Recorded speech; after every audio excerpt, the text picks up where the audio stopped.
Israel, Iran, it's like the hottest topic going right now, and they've been going at it, and it's getting scary. Iran talked about, like late last week, talked about pulling out of the nuclear agreement that everyone has around the world. What are your thoughts with what's going on with it, and how do you feel like Donald Trump's handling it?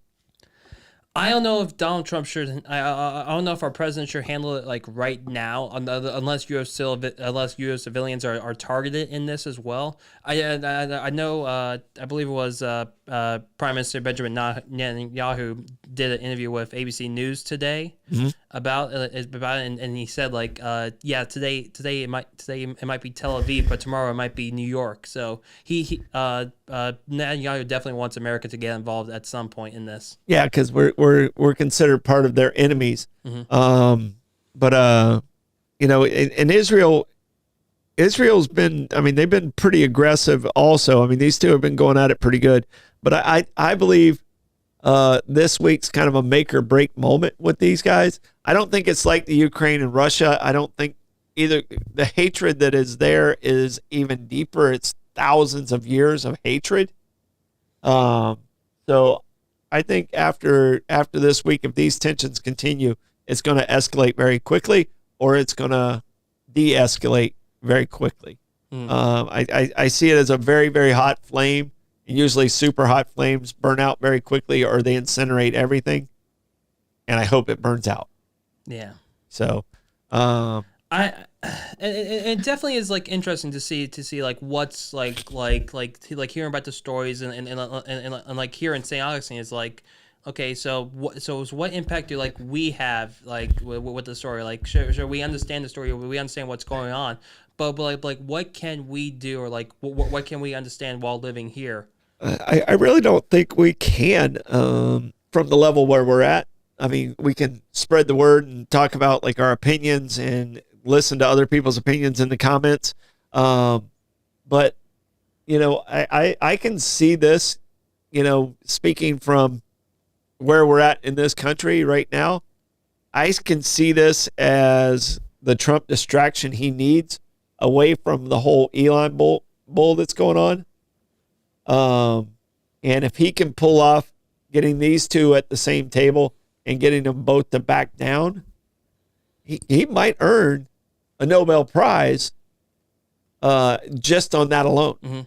And that's exactly what he wants. He's upset some of the things when he was president last time that didn't get considered as a Nobel Prize. But if he can get the two of them at the table and talk rationally to each other, I mean, it could save Tel Aviv and it could save Tehran, because I can tell you this, if Tel Aviv goes down, Tehran is going down, or vice versa. Yeah. It's not like one or the other. Both of them are gone. Oh, yeah.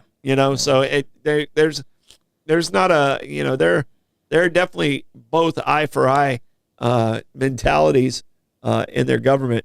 But if Trump can get them to the table, and like I said, it's kind of a distraction against some of the other things that's going on over here. If he can figure this one out, it's gonna earn him some big points towards that Nobel Prize. Yeah, I definitely agree. And like this, so we, like, I know you were around like during the 1990s with the Oslo Accords between Israel and Palestine. But then that broke apart.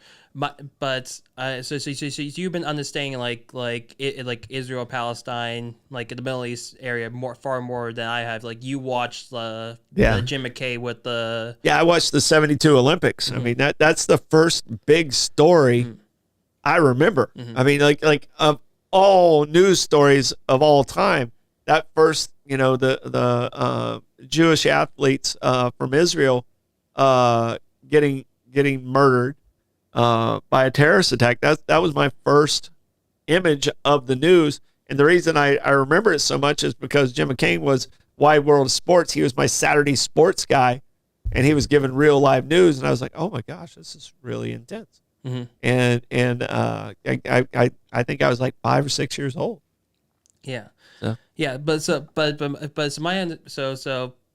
my point is like, you have a better understanding of like you experience like more of what's been going on with what's going on in the Middle East compared to like myself. Yeah. But Well, that comes with age. yeah, though. that comes with age though. It doesn't come with wisdom. Like age kind of gives you more mistakes that you have to select from, like more in your arsenal. It doesn't give you wisdom. Like people are like, oh, that wise old dude. No, he's just got a whole bunch of mistakes piled up that he knows. Don't do that.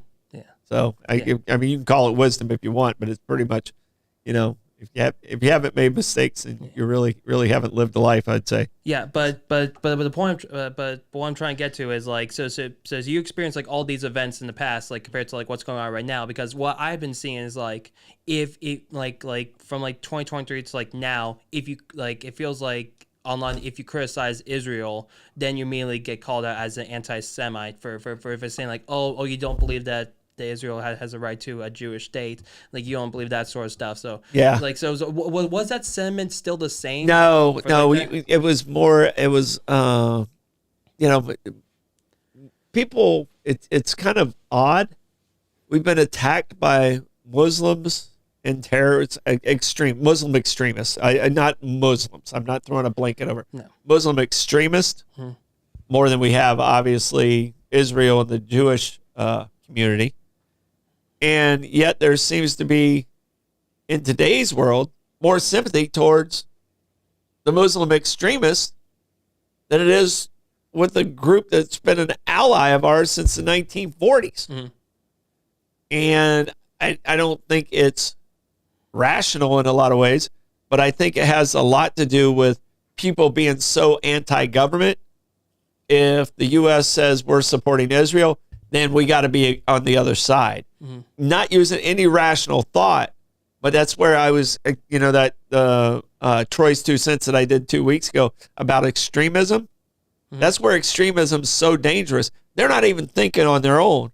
They're just saying, oh, if he's on that side, then I got to be on this side, and know none of the facts. So it's kind of a dangerous world when the media kind of fuels that fire, because it basically sells advertising. Yeah. So, all right, Blake, you ready to move on? Yes, I am ready to move on. All right.